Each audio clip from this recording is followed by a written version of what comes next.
We have with us today Chris Tarumbalis from Freestyle Digital, and I will turn it over to Chris to fill you in a little bit about his background and why he's an expert on US distribution. Good morning, good day. Freestyle Digital Media and Freestyle Releasing are a theatrical distribution platform in the US. We also partner with various distributors in Canada for for theatrical distribution in Canada. And Freestyle Digital Media is our non-theatrical, all-digital platform distribution system in the US and Canada. We're on over 20 platforms, including In-Demand, DirecTV, Ubiquity, Dish, and in Canada, Rogers, TELUS, Shaw, Bell, etc. And on the internet side, on iTunes and Amazon and Xbox and PlayStation and Target tickets, and everywhere one can purchase, download, to buy, or rent content online. Now, let's go back to horror. If a filmmaker's making a horror film, what is the sweet spot right now in the horror genre, and what is it that makes a horror film work or not work, in your opinion?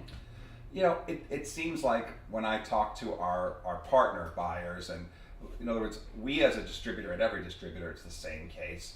We're not only, we have to convince other people. You had to convince us, you as filmmakers have to convince everybody to make your movie. Well, the convincing doesn't end there once your movie is picked up for distribution. So when we're talking to our partners like iTunes and In-Demand and all of our various, and Walmart, which is a very big buyer of DVDs in the United States, and Redbox for DVD rental in the United States, they always tend to ask, where I don't necessarily agree or understand, they'll say, well, what do you have elevated in your horror film? Why are you mixing genre? I'd like to see something meta, some concept, and a twist on a twist and a turn, as opposed to just a straight girl in peril in a house, by way of example. So, Chris, we've chatted a little bit about genres and what are the best genres for indie filmmakers to be working on now. Let's chat a little bit about the best business strategy to ensure success and a return.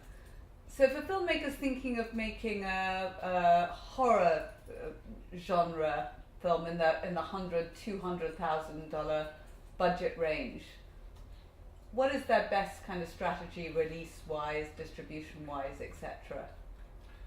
Again, it would have to depend upon execution.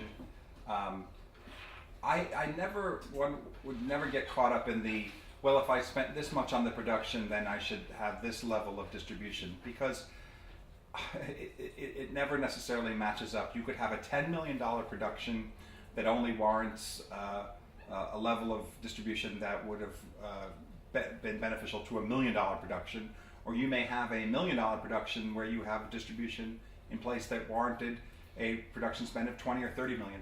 So it's not necessarily correlates based on the spend. I would have to say, as a rule of thumb, it's always good to less is more.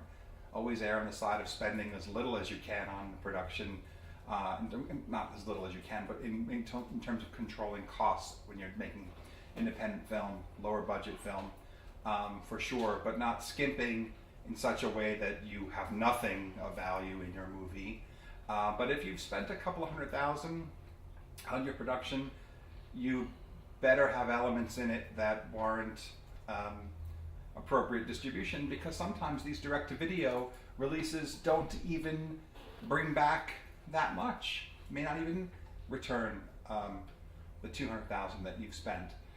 Sometimes they do, but not every time do they. So sometimes it's a matter of, and I'm not saying you have to live and die by these specific numbers, but I think you have to measure what value you can get from your production that will maximize the exposure you can get on the distribution side. Because it's always hard to say exactly what the movie's going to earn anyway, but it's maybe a good way to think about how big of a pool can you swim in with the movie. How much, what will you just be restricted to the shallow end or the kiddie pool, or will you be able to have the freedom to play in the deep end of the pool as well, where there might be better opportunities for you? So I don't necessarily know if correlating it on a number is going to be the best approach. as opposed to just ensuring that what you have is, good, not just good enough, but good and strong enough and strong to raise itself in the marketplace in any way. It might mean that your movie cost you $107,000, or it might mean the movie ended up costing you $350,000. It's sort of hard to say $200,000 budget, what could that get you back?